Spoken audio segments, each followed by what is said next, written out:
Hey, everybody, it's Patrick, and welcome to another episode of the Relaunch Real Estate Podcast.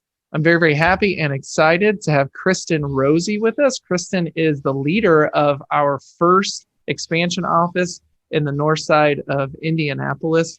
Kristen, thanks so much for being on. Yeah, hi. Can you tell me and the audience, just real quick, where you live, where you're located, and a little bit about your family? Yeah, definitely. So I actually live on the north side of Indianapolis over in the Castleton area, and our office is here in downtown Fishers. I live with my husband and our two cats, and we're expecting our first baby boy here in the next 3 months. So growing Very, my very family exciting. right now as we speak. That is awesome. That is awesome. How you Yeah, feeling today? I'm feeling great. I can't complain. So, Taking care of clients and making a baby. yep, the easy things in life. The easy things in life. Right.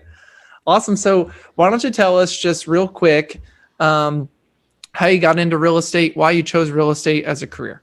Yeah, so I graduated from the University of Southern Indiana back in December of 2014 with my advertising degree. Originally, I was kind of on the route to do graphic design and I wanted to be an art director, but for some reason talked myself out of it that, I won't make money in graphic design. And so switched over to advertising, which I'm thankful I did.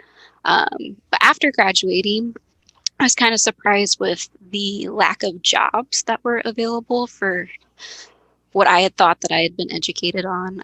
Kind of had that, well, I work like in the Mad Men kind of office and be an art director like that. And so we moved up here. I looked for jobs for 6 months while I worked at Kilroy's and Broad Ripple, which was a great experience. And then actually ended up working as a personal assistant for one of the top brokers in Carmel, which I didn't know anything about real estate, didn't know anything really about him. But he was looking for somebody who was good with photography, good with clients, good at management. And so I partnered with him and worked for him for 2 years and kind of learned the ins and out of real estate. And then kind of hit me that, hey, I can do this too. I probably should do this. And so it kind of started from there of watching someone else being his right hand man and being in all of the transactions with him. There wasn't anything that I didn't do as far as real estate whenever I worked there. So I think it was a good start to figure out what real estate was about. And hey, yeah, I can do this and I can do it on my own. So Tell me about your duties in that job. So when you were working as a right-hand man for a top producer, what did you do for that agent? So he was more of a listing agent. So we did a lot more listings and buyers. I didn't deal with buyers too often. Obviously, I wasn't licensed, so couldn't go out and show houses or anything like that. But I was in charge of start to finish advertising, listing, going and taking the photos, doing the measurements, getting the description, writing the description, making all the ad material, walking the client through the process of what we were doing, how we were doing it, keeping them updated on, we're going live. You're going to be on this website at this time, this website on this time, and just creating an additional marketing material as we went until they got to a real buyer and handle it from there as far as the, process of, okay, the inspection's coming, the appraisal's coming. We got to do this paperwork. We got to do this paperwork. Expect these people in your house at this time. So you did transaction. You basically took it from start to finish. Correct. So you were like a listing coordinator and a transaction coordinator all in one for this top producer. Yep. And then, closing coordinator as well, coordinating with the title companies, with the lender, making sure all the documents were signed, getting the closing gifts, dropping stuff off at the closing table, cashing the checks. Yep. The whole process. What amazing experience to be an agent. Yep. Like you got to see the back end of everything. And that's a lot of the stuff that people don't see when they want to become an agent. And so your expectations were already perfect and where they needed to be. Exactly. I had no idea what I was getting myself into. And then at the same time, it probably took me a year of being in the job of realizing I'm basically a real estate agent without a license. Yeah. So let's talk about that. So you go and decide to transition to become an agent. Mm-hmm. What was your first year like as an agent? Yeah, so I actually ended up moving from that company to Century 21 and worked for another top broker. I was looking for someone who was okay with me still doing the transactional management for them, but at the same time letting me grow and be my own agent. So I made that switch so that I could do both. And I think me and my team leader at the time were a little surprised with how quickly I got off the ground. So I was still managing his transactions, but I think we're like, well, Kristen's always out showing her clients, or she's always doing business. And so it was a really great first year. I joined a team, fell a part of a team, but then realized, I'm actually producing myself and don't need that second part of being also an assistant as well. So I dropped the assistant position within 6 months and became a full-time agent. So where'd you get your business when you first started? It was actually all through a big majority of it was from my husband's friends. He's kind of my biggest fear. I'm from Southern Indiana originally, so I didn't have too many friends up here, but he grew up here in high school, and just kind of working his huge friend group that he had and getting them to kind of buy and sell with me at the beginning. And then it's just been kind of word of mouth referrals from them this whole time. So they've been a huge part of my business. And obviously they're my good friends now too. I mean, I tell them, I'm like, they'll hang out with me more than they'll hang out with you. But yeah, that's kind of how I started, was trusting me from the beginning. So yeah, a lot of word of mouth and referrals from friends. Man, your hubby, you got to love him for that. Yes, he was very helpful in the beginning there for it. Yeah. That's awesome. And that's very common. I mean, it's very common that a spouse or a partner is going to provide a lot of business for us. Definitely. Super common. So you quickly got off the ground. What'd your first 12 months in real estate look like in regards to volume, production, transaction, those kind of things? I think first year I did about 18 transactions, and I was probably at between 3 and 4 million, somewhere in there. So it was a really good year for the whole 12 months. And all from Sphere. I would say 80% was from Sphere, and then 20% off of marketing, my social media marketing. Yeah, almost 80% was from Sphere my first year. Awesome. So let's fast forward to the last 12 months or obviously when you started with us in September of 2020, what did you accomplish in your best year in the business? What did that look like in regards to sales? So this has been my best year if we're looking at year to date or 12 months back. I will be closing a little over 6 million this year once we're down to only a couple of days left, but I'll be getting close to almost 7 million, which is something that I thought would take a lot more time than it did. So I'm really proud of myself for kind of gearing up this past year, especially with COVID hitting. And that was kind of a weird lull in the beginning of the year of, will we all have jobs? Right. How will real estate be? But yeah, this has been the best year so far. And I think a lot of it was pent up from the marketing that I had been doing for the last 3 years. A lot of these leads that I've been comforting and nurturing for the past 3 years, all coming together finally. I had a ton of people cash in from their original purchases 2 years ago. They were past that 2-year mark, ready to move on to the next thing. So that was a big part of my business this year. And then I do partnership with Redfin as well, and they've given me a decent chunk over the past 2 years. So yeah, this has been a great year. Surprisingly, I think we've all of us realtors are in this area are happily surprised with this year, and hope that it continues. But yeah, that's great. So remind the audience, how many total years have you been a sales agent in real estate? 3 years. Okay, so you went from first year $3 million to $4 million producer. You've doubled that in the course of 3 total years. Yep. That's really, really good and quick growth. That's excellent. And you mentioned something that I want to kind of touch on here is you obviously have an advertising degree from school, and you use social media a lot.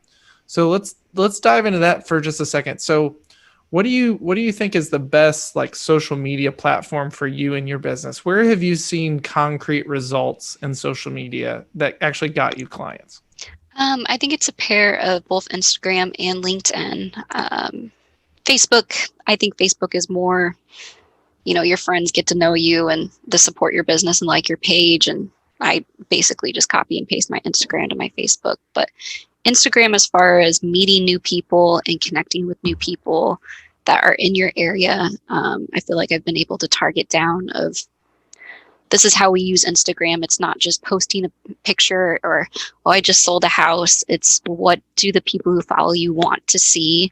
And is it aesthetically pleasing, of course, because that's what Instagram is all about. Mm-hmm. And then Instagram has a lot of cool features, whether it's, their advertising platform of being able to boost posts to just being able to connect to any location. A lot of the times I will search just Indianapolis or Fishers and see what's going on. And I'll try to, like posts that make sense to, what I like to see. And then if I see somebody baking cookies and I like their cookies, I make sure I comment on their page and say, or their post and say, these look great, continue to work. And that has just kind of spilled over to other people connecting with me. And I think that it also has built, a platform for me to continue to connect with new people because they go to my page and see that I'm not just any realtor, that I have lots of followers, that I also follow people back, that I communicate back and forth with people. And my posts aren't all about my most recent sales. It's more of how does it benefit my audience at the same time. How often do you think you're diving into Instagram a day? Well, I mean, I'm in Instagram every day, unfortunately, just being a millennial. But as far as doing ads in Instagram, I try to do at least one a week. And then I usually spend at least an hour to 2 hours going through others' posts, other local posts, liking posts, commenting on posts, connecting with new people, responding to messages, so on and so forth. Do you have a story for the audience of something that you did specifically in Instagram that got you a client, whether it was like immediate satisfaction or like a long-term client that you nurtured? Definitely. So even just last week on our new team page, which I've been trying to nurture in the same way as my personal page, we got a response by a first-time home buyer who saw our first-time home buyer post, and he messaged me and said, hey, I liked this house. I'd be interested in learning more about how do I go about buying real estate. And I said, I'd love to meet you for coffee. So I met with him and his wife last week, and they will be buying sometime next summer. Oh, that's awesome. It's just all about, convincing them to talk to you. And I think that social media is that really easy engine to, hey, we're used to liking posts and stuff. So if you can get them to comment and get a response back from them, then it's as easy as setting an appointment. So what did that first time homebuyer post look like? Just so an agent could copy that in their marketplace. Like what'd you guys say, or what did it look like? So it was just a home that would have been, it's not so much like an ad copy of, hey, first time home buyers, check us out, because ad copy does not really work well on Instagram. But a photo of a home that would be perfect for a first time home buyer with pictures and information. Enough that they were like, hey, this is a house that could be perfect for me. And I see that it's in a price point that I think is in my price point. And you asked if I wanted additional information, and I do. And so I think that has been really successful for me, of just posting things that make sense to the people who would be following your page, which is houses. Right. It's not so much, oh, it's Christmas season. Everybody knows it's Christmas season. Or, I just closed on a deal. That doesn't help anybody that you closed on a deal.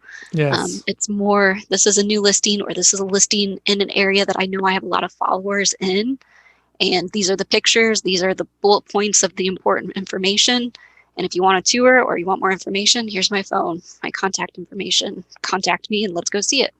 And I have gotten probably 5 to 6 leads this year just from doing those type of posts. You are speaking my language there. And I think that's a huge take-home point, is that when people are looking to us on social media, and I've said this in past podcasts, they're not really interested in like the chocolate chip cookie dough recipe for Christmas.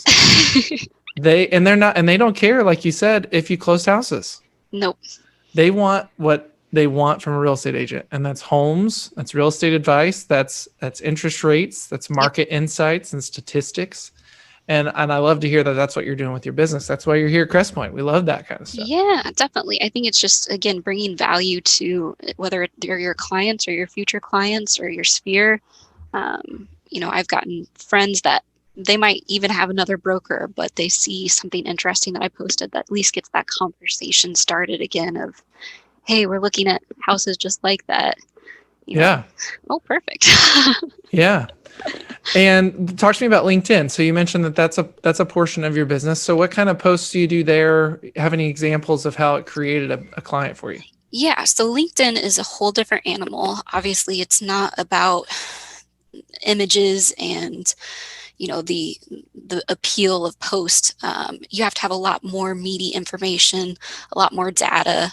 But I think one, being present on LinkedIn, I'm kind of surprised with how many realtors are not on LinkedIn and aren't connecting with the people that they're supposed to be connecting with.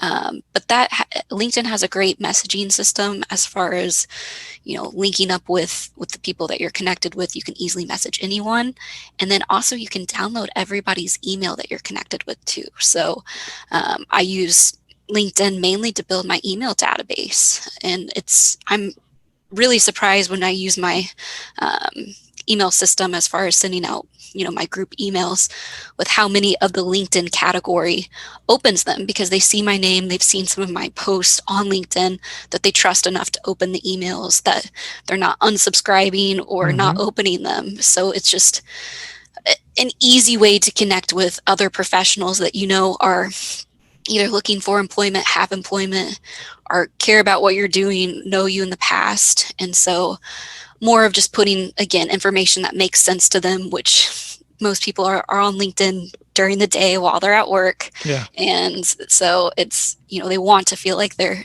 doing professional things. So making professional posts like, here's our market updates, or this house, in these areas are selling around this price per square foot, or, lender information, that kind of thing is more acceptable at LinkedIn.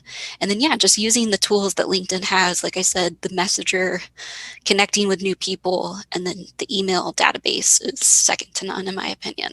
I love that. I love that a lot. So do you find, here's kind of a tricky question. So LinkedIn is something that we try to do in our business as realtors. And like you said, it's not really something that a lot of agents do. Yeah. Do you think it's smart for an agent? I have an opinion on this, but I'm asking you. Do you think it's smart for a real estate agent in LinkedIn to create a bunch of connections with other real estate agents, or no, in LinkedIn?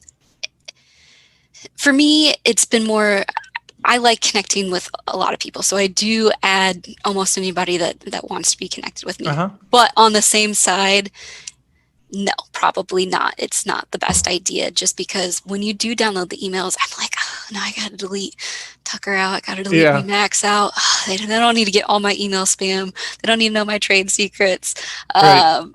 But at the same time, when we talk about, building teams and expanding and creating connections, it's not terrible to have some of them as connections. But yeah, I also think LinkedIn has a good, if you're connected to one person, it shows you who else through that connection.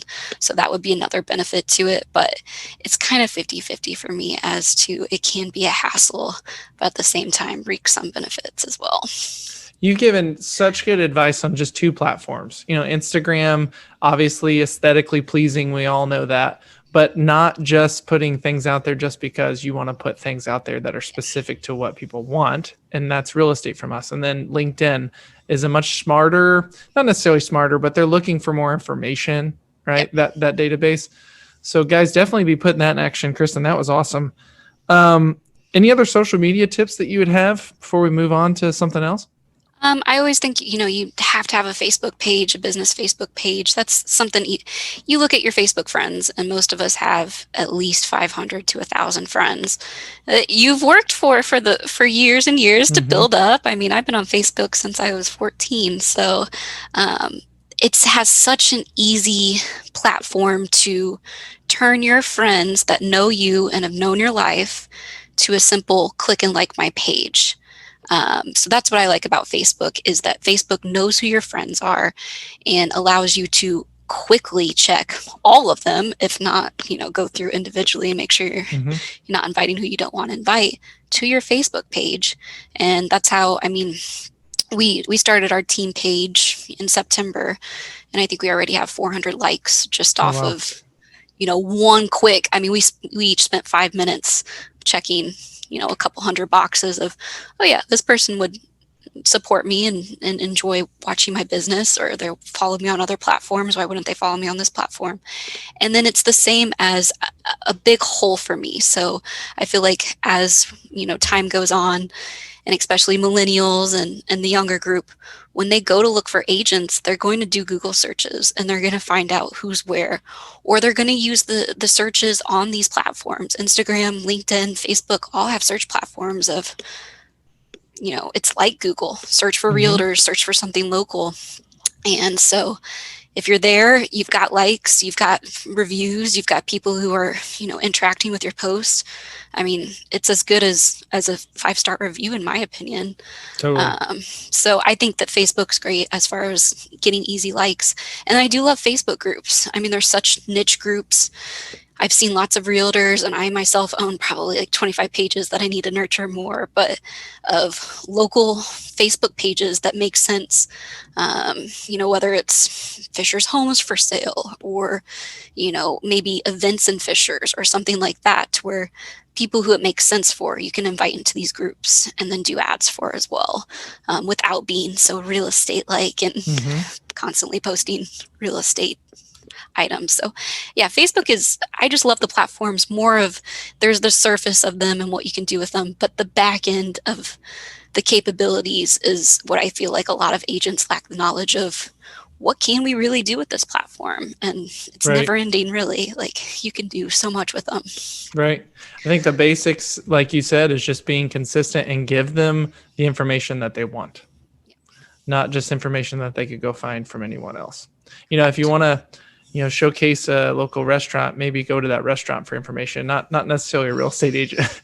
But if you want real estate advice, they're going to go to a real estate agent. Yes.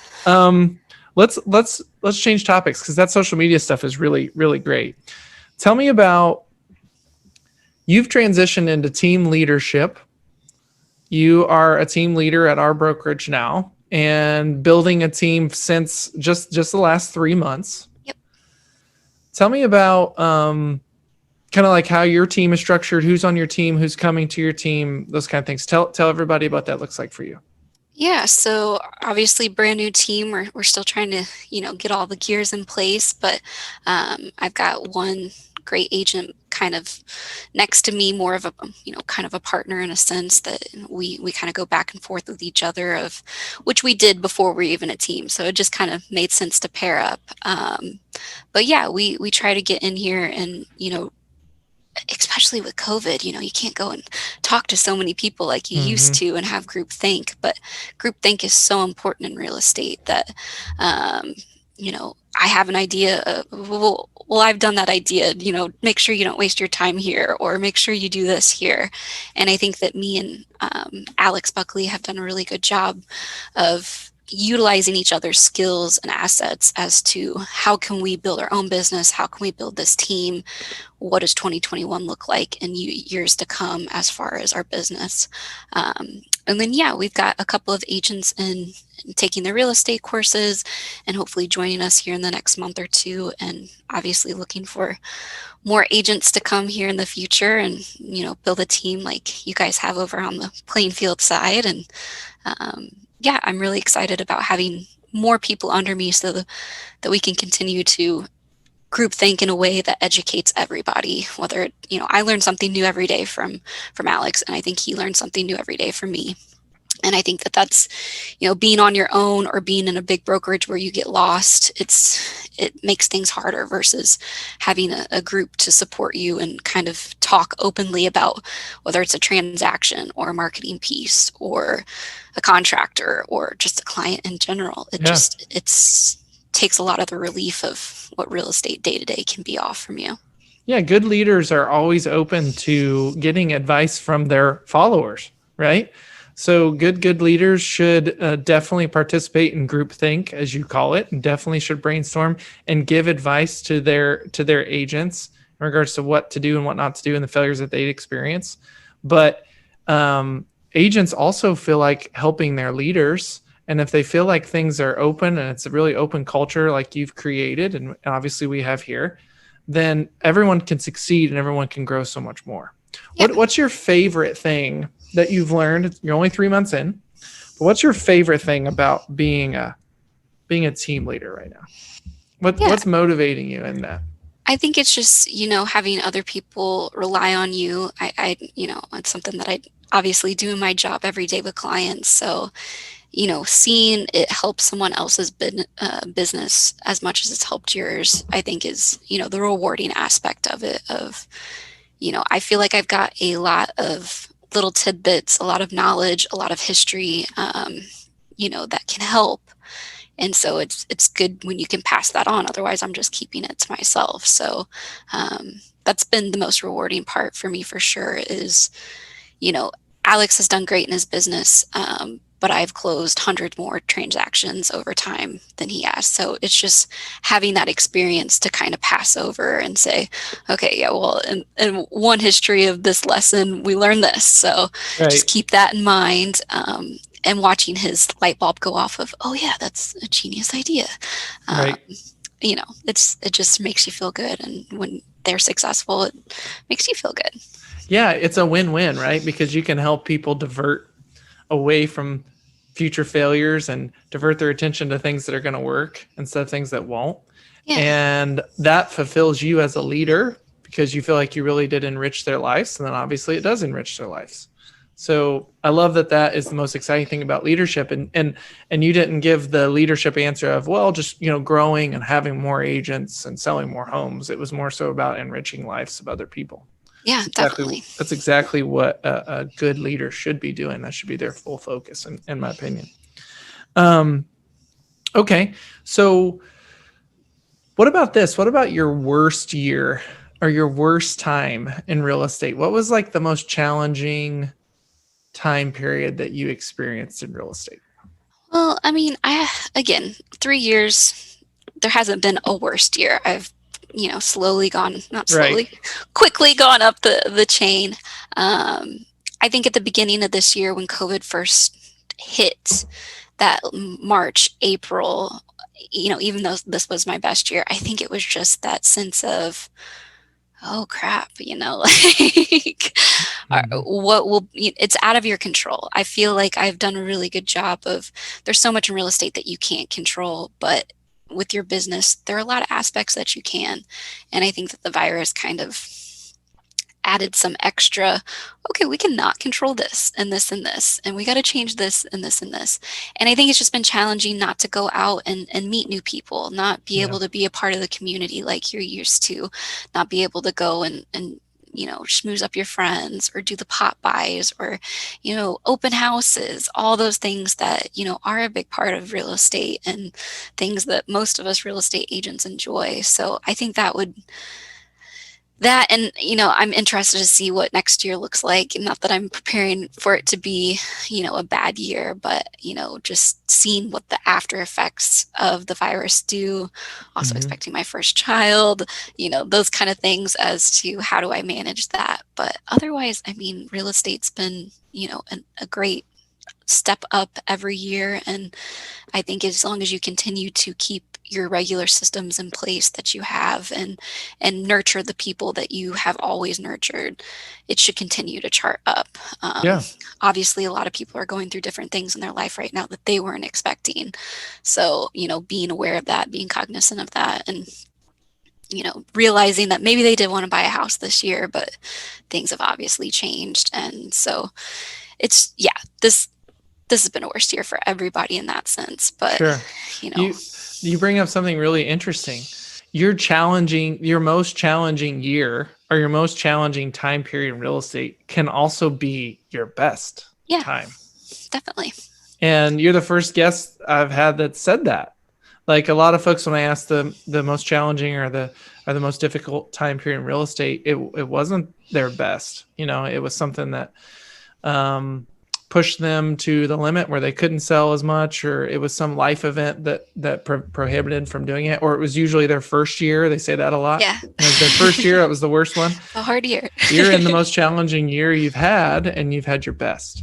Yeah, I think that you really do learn through negative experiences. And I think that, there's each negative experience has such a lesson. And I think that this whole year has taught us all how to rethink, redo, and it might not be as pleasing and enjoyable and social as we, once knew, but it's something that if we want to continue to push through, and I just keep reminding myself that I'm young, that I'm still new, that, there's still so much growth. And if I learn this now, if I get through these lessons, it'll continue to chart upward. So yeah, I definitely feel for a lot of people and the way that they were affected this year. And it's just having that empathy and understanding and, keeping that in your business as well as you work with these people. Yeah, it's real estate can be fun, and sometimes it can be not so fun. Right. So. What about, do you have any ideas or tips that you could give our listeners of what to do or say to your client base in a challenging time like this? Yeah, just letting them know that you're there. Not so much like, hey, have you looked at the mortgage interest rates, or do you know that they're super low, or great time to buy a house. I think it's more of checking in with them. How are you doing? You bought a house last year, things still going well, making sure that, and you'll run into people who are like, no, things are not going so well, or I just had the sewer line break, or, I lost my job, and not running away from that, being there to talk to them. A lot of people just want somebody to talk to. So I think that it's not just being in that realtor mindset, putting that real estate face on of sell, sell, sell, sell. It's just being a person. And I think that is the most important part of our job, is putting a personal touch to it. And a lot of that is just, being yourself and actually caring for the people that you work with. Absolutely. I love that. Let me ask you a question on nurturing leads. So, a few minutes back, you'd mentioned that when you were starting out, it was, you got some deals from hubby and hubby's friends that kind of got the checks coming in and give you your base. And then you had some leads that you'd created or even, had been introduced to from family or something that you nurtured over time. As we all know in real estate, and if you don't know, it takes sometimes from an introduction to closing, it can take, 1 to 2 years because people are they're thinking about it, but they're not ready to pull the trigger yet. What are your best techniques that you found in nurturing leads? Like how often are you reaching out to people? What are you saying? Those kind of things. Yeah, so I think I'm a little bit different than most agents who have a lead follow-up system of, okay, Monday we're doing this, Tuesday I'm checking in on these people, and a week from now I'm checking on these people. I do everything a little bit more intuitively.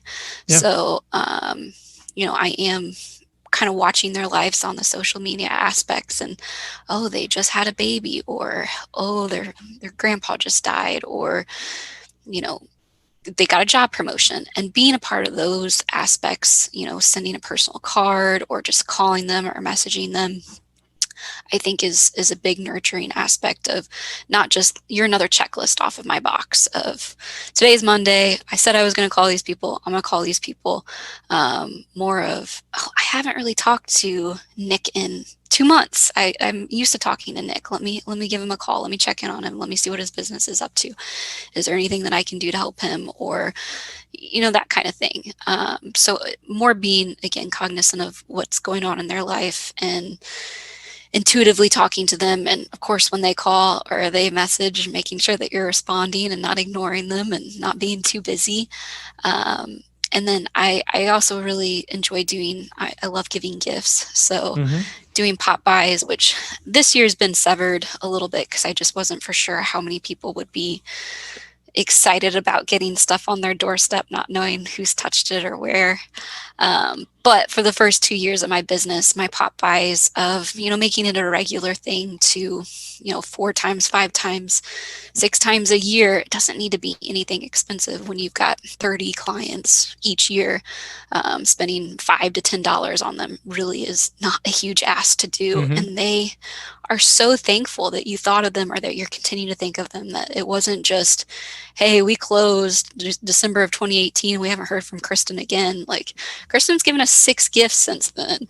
Yeah. And they're nothing like, it's hot chocolate during the winter, or gingerbread house during Christmas, or pumpkin pie during Thanksgiving, whatever it is. I think that those are, gifts hit the right people at the right time, and they know that you're, at least taking the time to drive by their house. And Yep. I'm always, I'm a little shy sometimes of, oh, are they home? But they're always so excited to see you when they are home. Like, oh, Kristen, Yeah. we're excited to see you. So it's another way of, instead of setting a date, let's meet for coffee, let's talk business, of, I brought you a gift. Oh, come in, come see our new updates, come see our renovations. Oh, by the way, I have a friend at work that might be needing to buy a house. Okay, cool. Yeah. Not why I came by, but awesome. I'll definitely take it. So I love that. And the amount means nothing. Yep. It's all about the thought. Yep. Exactly. I have a very similar story where last year we did $5 Amazon gift cards to all of our past clients. And I got a text the day after one of my clients got it. And he said, you know what? I just talked to my brother. He wants to buy. Thank you so much for this $5 Amazon gift card. I'm going to use it on my wife's Christmas, and I'm going to hook you up with my brother. And then we ended up selling the brother's house. Yeah. And it was just the thought. And it was just you entering his mind or her mind again, like, yep. Oh yeah, I need to talk to Kristen again. Yep. I need to tell her how things are going. We've been so busy. They don't forget about you. They just sometimes need a reminder that you're still there. So, yeah. And I think, a lot of agents, they spend a ton of money on leads, or they spend a ton of money on, hiring a graphic designer for one ad. It's like, save that $300, save that, put $1,000 aside for the year. You'll be surprised with how many gifts you can get. And yeah, it's a pain to drive around, especially the 465 circle and all the different houses. But I really do think it makes a huge difference to just do little gifts, for sure. Absolutely. 100%. I love that. That should be in everybody's, package of what they do every year as a realtor for their clients, is getting them gifts. So I want to kind of go back a second. You would mention that you kind of follow your clients on Facebook, kind of see what their life's going on, what's going on in their life. That's part of our training at Crest Point, is we believe that if you have a lead, you should friend them in some social aspect, and that you should talk about what's going on in their lives. Do you usually, like if you saw somebody that was your friend and had a baby or was getting married, do you usually Facebook message them, or do you call them or text them? What do you do? Yep. On your phone number, your personal phone, you've got their phone number, like their post, of course, comment on it, but go the next route. I know that me personally being pregnant, how much more it sits with me when I had friends who, liking a post, commenting, great. But the ones that actually sent me a text message and was like, congratulations, we're so excited for you and your husband. Can't wait to meet baby. I remember those people. So it's just remembering, what would you want in those situations? How would you feel if somebody took that extra step or wrote you a card? Like, I had 2 people write me a card after we announced that we're having a baby, and those are still on my mantle at home 6 months later. Of these people cared enough to say congratulations, or we're excited for you and your baby. So I think that it's just remembering, how would you want to be treated, the golden rule typically. And so if you got their phone number, you got their address, it doesn't take more than 2 minutes. Just go that extra step. Yep. Just one little extra step. I love that. What do you think? What do you think are opportunities that agents in the field of real estate right now? What do you think that they should be taking advantage of right now? I mean, well, it's a great market. One, so obviously take advantage of the market and what it is, but at the same time, I mean, everything that we've kind of been talking about, there's so many ways to make money in real estate. It's ridiculous. Like, there's never ending routes to get to a closed transaction. Don't be afraid to go down some of these routes. I know some people are, pick three routes, stick with them. Don't ever veer off from what you do. You have your lead programs, you have your follow-ups, you do your open houses. Don't be afraid to switch it up every now and then. Like, I personally don't cold call very often, but when I do, I'm always surprised. Or, back in the day when we door knocked, not something I used to do, but I'm surprised. I know some agents are hesitant to do open houses. I know some agents are hesitant to do social media or guerrilla marketing, or, going to a coffee shop and putting a little sign out that says, let me buy you a cup of coffee and let's talk real estate. Like, there's so many ways to think about how to generate conversations that I think that a lot of people get stuck in their head of, well, I do these 3 things. They're really, beneficial for me. Mm-hmm. There's no better time than a year that we're all kind of locked up to think outside of the box of what can we do to get more conversations going. So, yeah, I mean, my best advice is don't be afraid to try something new, even if you fail. I mean, that's been one of my favorite parts about real estate, is that I don't have to do the same thing every day. I don't have to do the same lead generation. I don't have to do the same prospecting. It's, what do I feel like doing today? Do I feel like being creative? Do I feel like doing the same old, same old? If I want to try something different, it's on me. It's my own business. So let me try it. And, a lot of the times I'm actually surprised with at least, some of the feedback you get, or, you can get a client from it every now and then. So it's just putting yourself out there. Not being scared to learn more, try new things. I love that. What are you most proud of in your business? I think what I am actually not surprised by, but definitely most proud of, is that I've maintained a 5-star review and managed to get reviews from almost all of my clients over the past 3 years. I think that, not that I expected to fail by any means, because I do think I provide a great service, but if I think about what I'm most proud of, it's, the fact that my clients feel similarly to the way I feel about them, that it's not just a transaction to them, that they care enough, one, to review my business, and the fact that they feel like they have gotten, the best, support that they could have gotten from me, which is all I've ever wanted. Like, money is one thing, great, but I can't sleep at night if somebody's unhappy with me. Yeah. So no, I can sleep way better at night knowing that all of my clients are satisfied with my work, and that they're, will continue to come back with me, and tell all their friends. So yeah, I'm actually pretty proud of myself for that. I think that should be an interview question for every real estate brokerage that's ever hiring an agent. And they should say something like, let's say you got in a fight with your cousin. Would you be able to sleep well at night or not? Because I think the best real estate agents, I really do, I think they're the ones that are worried about their clients all the time. Yeah, and literally. They want their clients to be happy all the time. Even if it's middle of transaction, I don't want them to have one bad day. I do lose way too much sleep over, oh my gosh, I got a horrible inspection response last night, and I'm not the house. I'm not the one that built the house or maintained the house, but I'm like, oh, they had to read that same response as I did. Right. And just, taking a more nurturing tone with them when you talk to them, spending more time on the phone, taking some of the stuff off of their plate. All right, I can call the roofer. I can call the chimney contractor. Like, what can I do to help ease this? I think that it's, just being there for people it makes this job a lot easier than, I've got you under contract. This is what's happening right now. You've got it. I'll see you here in a couple of days once you got to figure it out. This is an interesting topic. So, and this is not on, a list of prefab questions that you do in podcasts, right? But inspection responses. Yeah. Okay. You get a really crappy one. We all do. So in Indiana, guys, the way it works for us is that people can't just jump out of contract just because they got a bad inspection. They actually have to send a response over to the seller and give the seller a chance to remedy it. And then I know in other states, some people can just walk if they have a bad inspection, or if they want to continue forward, they can send a response. So all of us agents are familiar with inspection responses, but we may have to experience them more than others. So when you get a bad inspection response for your seller, Kristen, and it's got all these requests and it looks like it's really overwhelming, walk us through what that conversation sounds like when you call the seller, when you pick up the phone, and as much as you're tempted to say, hey, this is not looking good, what is your tone and what do you say to them to kind of walk them through the process? Yeah.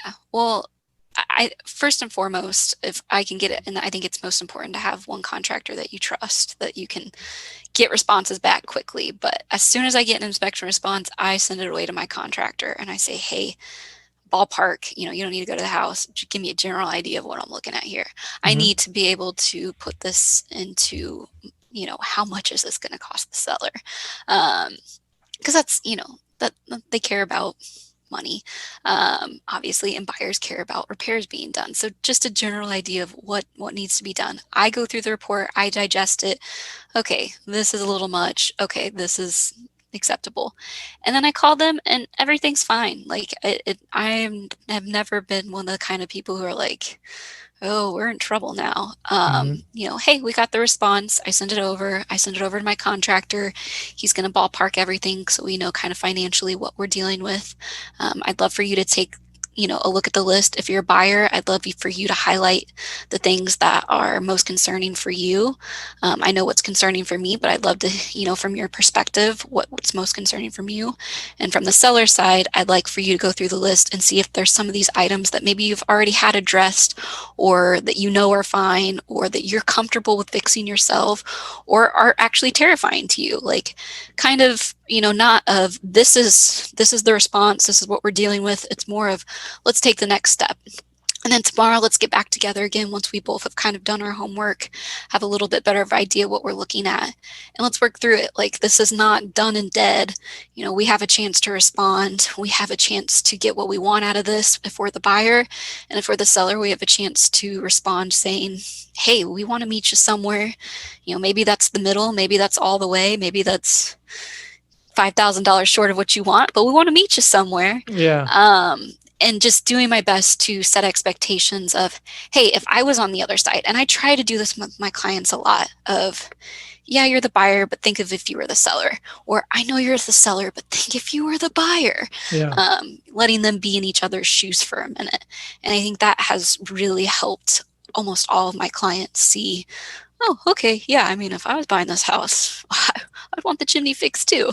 Like, yep, we probably would. Or if I was a buyer, do I need to have the cracks in the gravel fixed for $2,000? Probably not. Like, it's something I saw when I was walking the house. Like, I'm not going to come and hit them upside the head over something that I physically saw while I was walking it. So, yeah, just being really open and honest about things that I would ask for if it was my particular house, things that I would fix if it was my particular house, and then agreeing with them with what they said. I mean, if it's the buyer, they're the ones buying the house. So if they want to ask for it all, I'm doing my best to try to set expectations before the inspection so they're not asking for it all. Sure. But it is their response.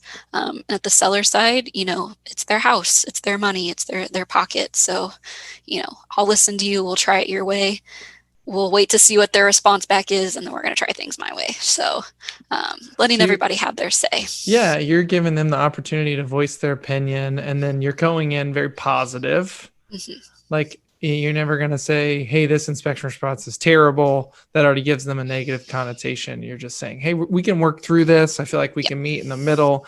Let's work through this together. I've already done these things. That's very important. I already took the step and reached out to my contractors. You don't have to use them, but I just wanted to get you a ballpark, showing that you're actively involved and not just throwing it on them and saying, hey, this sucks, figure it out. Oh yeah. And I know I've worked with plenty of agents who, send the response to their seller, and their seller's like, I've got to, I'm going to need 2 more weeks to respond because I got to call A, B, C, D, and E. I feel like that's such a big part of our job. It is the least favorite part of our job. I will solely admit, dealing with contractors. But if we're going to have a challenge, let's call the contractors, let's talk to them, and let's figure out what needs to be done where and for how much. And if we need to call more contractors, we will. Like, we gotta get this house sold. So until we find someone that reaches the trust that the buyer wants and the affordability that the seller wants, we'll work. There's thousands of contractors. We'll find that person. But yeah, I don't want to put that on you to do by yourself. Yeah. And that's why, Kristen, you've got 5-star reviews. And that's why you got a lot of them. Guys, during the inspection phase, that is generally the most stressful time for either side.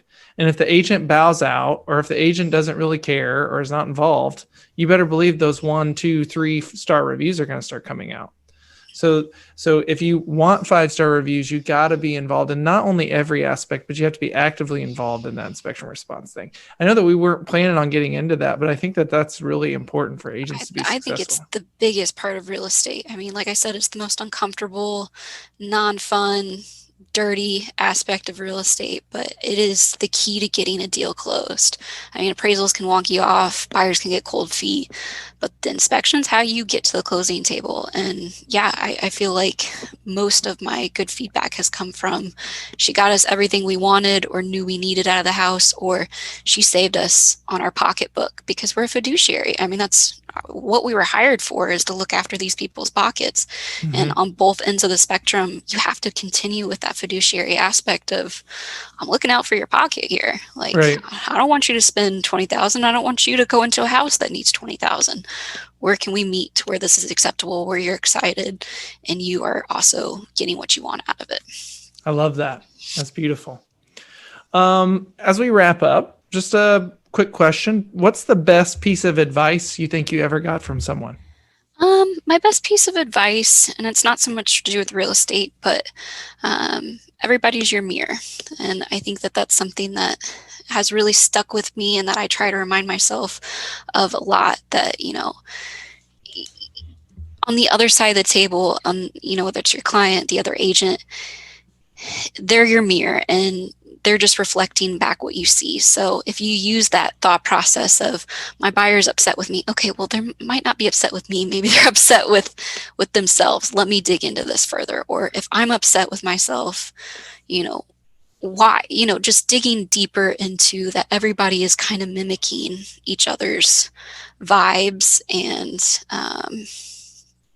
existence. And I think that, you know, if we remember that you're looking at yourself when you deal with someone else, you're more likely to treat them with empathy and respect. And I think that's the best way to go about this business, is being respectful and having empathy for every single person you come in contact with, whether they're your client or not, and remembering what they're going through, and that if you were in their situation, what would you be doing? So yeah, I try to remember that piece of advice whenever things get hard. Yeah, that everybody's kind of my mirror.